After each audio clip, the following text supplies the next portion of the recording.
नमस्कार दोस्तों, स्वागत है आपका आज के मुख्य समाचारों में। चलिए दोस्तों, जान लेते हैं आज के महत्वपूर्ण काम की और सिलेक्टेड खबरें। उदयपुर में हालात काबू में, इंटरनेट कल भी बंद रहेगा। डॉक्टर बोले बच्चे की रिकवरी कब होगी कहना मुश्किल। आरोपी स्टूडेंट का बुलडोजर से मकान तोड़ा गया। जी हां दोस्तों, उदयपुर में तनाव के बाद बच्चे को चाकू मारने वाले उसके सहपाठी के अवैध घर पर नगर निगम ने बुलडोजर चला दिया। इससे पहले घर को खाली कराया गया। अधिकारियों का कहना है कि ये वन विभाग की जमीन है। वहीं शहर में तनाव को देखते हुए इंटरनेट रविवार रात 10 बजे तक के लिए बंद कर दिया गया। उधर दोस्तों, उदयपुर के RNT मेडिकल कॉलेज के प्रिंसिपल डॉक्टर विपिन माथुर ने बताया कि घायल बच्चे की आंतड़ियां कट गई है और खून बहुत ज्यादा बह गया था। जब शरीर के अंगों तक खून नहीं पहुंचता है तो वह बंद हो जाते हैं। इस केस में भी मल्टी ऑर्गन फेल्योर जैसी स्थिति हुई है। रिकवरी कितने समय में होती है यह कहना मुश्किल है। बच्चा किस तरह रेस्पॉन्स करता है ये इस पर निर्भर करेगा। चलिए दोस्तों, जान लेते हैं अगली खबर। कोलकाता रेप मर्डर केस, केंद्र बोला डॉक्टर हड़ताल खत्म करें, सुरक्षा के लिए कमेटी बनाएंगे। IMA ने 24 घंटे के लिए काम रोका।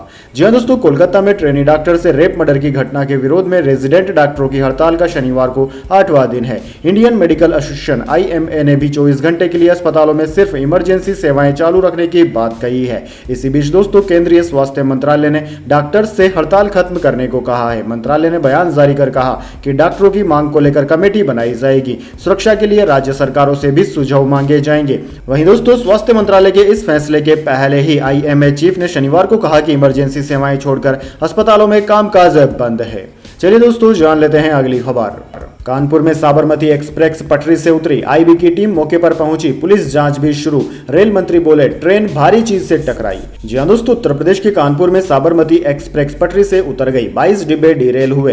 ट्रेन वाराणसी से अहमदाबाद जा रही थी। गनीमत रही कि हादसे में किसी की जान नहीं गई। वहीं दोस्तों, कुछ यात्रियों को चोट लगी। हादसा देर रात 2:35 पर कानपुर शहर से 11 किलोमीटर दूर भीमसेन और गोविंदपुरी स्टेशन के बीच हुआ। दरअसल दोस्तों, हादसे के वक्त ट्रेन की स्पीड 70 से 80 किलोमीटर प्रति घंटे की रफ्तार से थी। एक पहिया उतरते ही प्रेशर कम हुआ। ड्राइवर ने वक्त रहते इमरजेंसी ब्रेक लगा दिए, जिस वजह से बड़ा हादसा होने से बच गया। वहीं दोस्तों, रेल मंत्री अश्विनी वैष्णव ने कहा कि ट्रेन का इंजन पटरी पर रखी किसी भारी चीज से टकराया। इंजन पर टकराने के निशान है, सबूत सुरक्षित रखे गए हैं। IB और UP पुलिस जांच कर रही है। नॉर्दर्न सेंट्रल रेलवे के GM उपेंद्र चंद्र जोशी ने कहा कि यह तय है कि हादसा इंजन के किसी चीज से टकराने से हुआ। मौके पर कोई चीज नहीं मिली।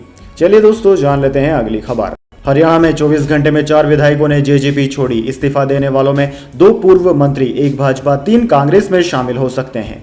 जी हां दोस्तों, हरियाणा में विधानसभा चुनाव के ऐलान के बाद से डॉक्टर अजय सिंह चौटाला की जननायक जनता पार्टी JJP में घमासान मचा हुआ है। पूर्व श्रम मंत्री अनूप धानक के इस्तीफे के बाद शनिवार 17 अगस्त को 3 और विधायकों ने पार्टी छोड़ दी। दोस्तों, आपकी जानकारी के लिए बता दें, राज्य में 1 अक्टूबर को एक ही फेज में 90 सीटों पर चुनाव होंगे और 4 अक्टूबर को नतीजे आ जाएंगे। चलिए जान लेते हैं अगली खबर। तुर्की की संसद में 30 मिनट तक चले लात घूंसे, 3 विपक्षी सांसद हुए घायल।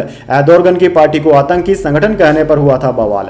जी हां दोस्तों, तुर्की की संसद में शुक्रवार को जमकर मारपीट हुई। सांसदों ने एक दूसरे पर लात घूंसे चलाए। यह मारपीट करीब आधे घंटे तक चली। इसमें 3 विपक्षी सांसद घायल हो गए। वीडियो फुटेज में स्पीकर के पोडियम की सीढ़ियों पर खून के छींटे भी नजर आए। दरअसल दोस्तों, एक विपक्षी सांसद ने तुर्की के राष्ट्रपति एर्दोगन की पार्टी को आतंकवादी संगठन कह दिया था। इस पर एर्दोगन की जस्टिस एंड डेवलपमेंट पार्टी के एक नेता ने विपक्षी नेता अहमद सिक पर हमला कर दिया। लड़ाई बढ़ते चली गई और सांसद एक दूसरे पर मुक्के बरसाने लगे। इस घटना से जुड़ा वीडियो सोशल मीडिया पर जमकर वायरल हो रहा है। चलिए जान लेते हैं अगली खबर। मोदी ने इजरायली प्रधानमंत्री नेतन्याहू से फोन पर की बात। पश्चिम एशिया में तनाव कम करने को कहा। बंधकों की रिहाई, युद्ध विराम पर चर्चा की।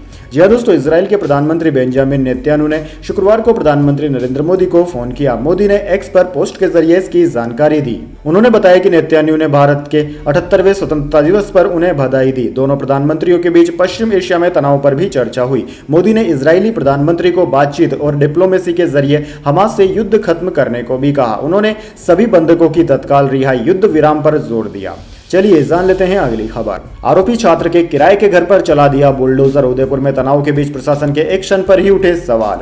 जी हां दोस्तों, राजस्थान के उदयपुर में अपने सहपाठी को चाकू मारने का आरोपी लड़का जिस घर में रहता है, शनिवार को अधिकारियों ने उसे बुलडोजर से ध्वस्त कर दिया। उदयपुर जिला प्रशासन ने आरोपी के परिवार को अपना सामान हटाने की अनुमति देने के बाद खांजी पीर की दीवान शाह कॉलोनी में स्थित घर में तोड़फोड़ की। बाद में पता चला कि आरोपी अपने परिवार के साथ उस घर में किराए पर रह रहा था। अब दोस्तों, इस एक्शन के बाद उदयपुर प्रशासन सवालों के घेरे में है। लोगों का कहना है कि आरोपी पर कार्रवाई करने की बजाय बेकसूर पर कार्यवाही की गई और उसका घर गिरा दिया गया। भारी पुलिस कर्मियों और जिला प्रशासन की मौजूदगी के बीच घर पर बुलडोजर चलाया गया। स्थानीय लोगों की पुलिस कर्मियों के साथ हल्की झड़प हो गई। लोग घर के बाहर इकट्ठे थे और कह रहे थे कि आरोपी यहां किराए पर रह रहा था, इसमें उसके मकान मालिक की क्या गलती है। वैसे दोस्तों कमेंट करके बताइए प्रशासन की इस कार्रवाई पर आप क्या कहना चाहेंगे। चलिए जान लेते हैं अगली खबर।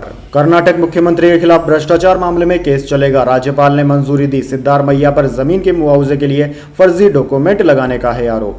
जी हां दोस्तों, कर्नाटक के मुख्यमंत्री सिद्धारमैया के खिलाफ जमीन से जुड़े भ्रष्टाचार मामले में केस चलेगा। राज्यपाल थावर चंद गहलोत ने शनिवार को इसकी आधिकारिक अनुमति दे दी है। वहीं दोस्तों सिद्धारमैया पर मैसूरी शहर विकास प्राधिकरण की जमीन के मुआवजे के लिए फर्जी दस्तावेज लगाने का आरोप है। 26 जुलाई को राज्यपाल ने नोटिस जारी कर सीएम से 7 दिन में जवाब मांगा था। 1 अगस्त को कर्नाटक सरकार ने राज्यपाल को नोटिस वापस लेने की सलाह दी और उन पर संवैधानिक शक्तियों के दुरुपयोग का आरोप लगाया। वहीं दोस्तों आपकी जानकारी के लिए बता दें, MUDA घोटाले में मुख्यमंत्री सिद्धारमैया, उनकी पत्नी, साले और कुछ अधिकारियों के खिलाफ शिकायत की गई है। एक्टिविस्ट DJ इब्राहिम प्रदीप और स्नेहमयी कृष्णा का आरोप है कि सीएम ने मूडा अधिकारियों के साथ मिलकर महंगी साइट्स को धोखाधड़ी से हासिल करने के लिए फर्जी दस्तावेज लगाए।